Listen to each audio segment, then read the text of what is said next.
Hi, welcome to another episode of Hot Takes, and I do love to finish on a cracking story every night.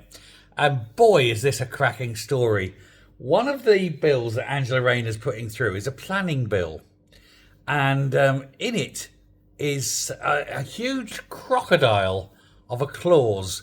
I call it the crocodile because it's about to bite her on her arse massively. And it's all to do with training and knowledge and expertise. And so they're trying to expand their red tape again, as usual.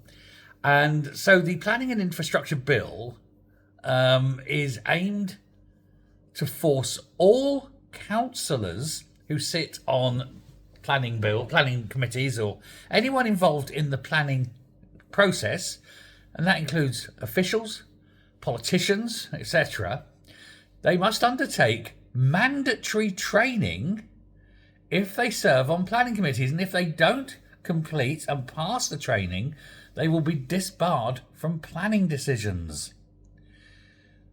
Excellent. Brilliant. But who is the highest force in the land when it comes to planning?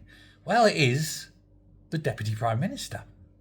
Planning ultimately falls to the office of the Deputy Prime Minister, in this case Angela Rayner, a woman who famously left school with no qualifications at all and who could barely read and write.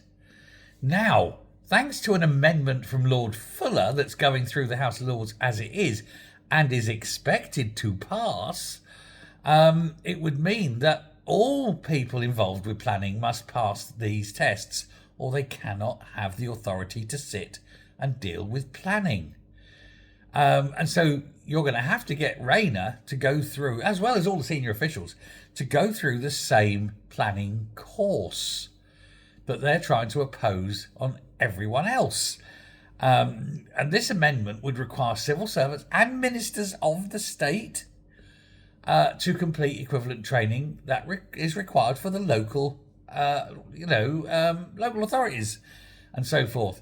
And that seems fair, doesn't it? And if you pass, you do get a little valid certificate of completion. But I'm not entirely sure she could pass this because she really is incredibly dumb.